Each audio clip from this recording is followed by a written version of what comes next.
Senator Sanders, thank you for joining us this morning. We saw that hug of Hillary Clinton yesterday, but boy, as Cecilia was just suggesting, a lot of your supporters still pretty upset. Some Facebook posts. You broke my heart and betrayed the left, Senator Sanders. That's from Cesar Diaz. Jessica Boyer, you chose her over us. What do you say to your supporters who feel betrayed? What I say is absolutely imperative for the future of this country that Donald Trump not be elected president of the United States. And what I say at a time when this country has enormous crises, we do not and cannot have a man with Trump's temperament, with the nuclear code, and running this country. So it's about the lesser of two evils? No, it's not about the lesser of two evils. If you look at issue by issue, we have Hillary Clinton who wants to significantly raise the minimum wage because we've got millions of workers in this country working at starvation wages. Donald Trump wants to allow states to have the right to do away with the concept of the minimum wage. People can be working for $5 an hour.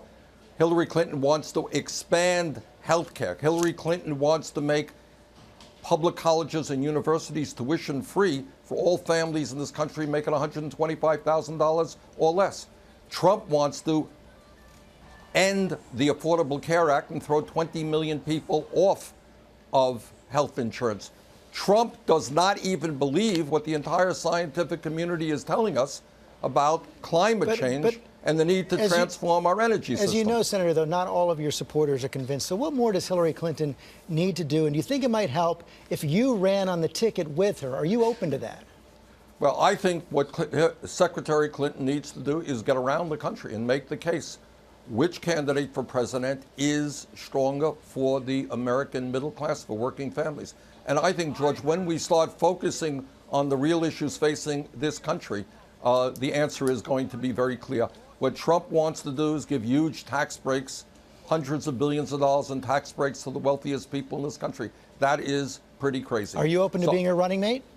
Well, that issue has not been raised yet, and I doubt that that will happen. It's pretty late in the game.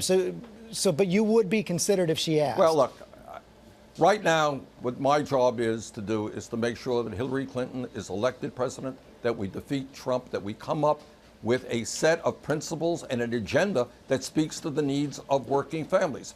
And I'm very proud, by the way, that over the last couple of weeks, as you may know, that the Democratic platform now is the most progressive platform in the history of the Democratic Party. And that Secretary Clinton, I think, is speaking about some of the very real issues that impact our people. What do you think is happening out there? We have these new polls this morning showing Hillary Clinton behind in Florida right now. Donald Trump basically tied her ahead in Pennsylvania and Ohio. Well, I think what Secretary Clinton is going to have to do is get around the country and contrast her views to Donald Trump's. This is, the point I made yesterday, George, this is not a beauty contest between Trump and Hillary Clinton. This is the fact that the middle class of this country is in trouble. Which candidate has more to say about education, more to say about health care, more to say about climate change, more to say about income and wealth inequality, more to say about a sensible foreign policy? I think the people hear the contrast between the two. I think Secretary Clinton's support will grow. Finally, sir, you've seen this war of words between Justice Ginsburg and Donald Trump right now. Was it appropriate for a Supreme Court justice to call a presidential candidate a faker and to joke about moving to New Zealand? Well, that's I'll let Justice Ginsburg answer that herself. Well, what do you think? Well, what I think is that right now we have to focus on electing Hillary Clinton to be president of the United States. And let me be very clear. I agree with what Justice Ginsburg said. I think that Trump is a total opportunist.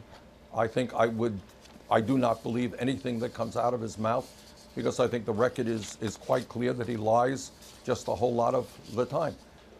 And I think we need a president right now who is prepared to be consistent, to stand up for working families, and to protect our children. Senator Sanders, thanks for joining us this morning.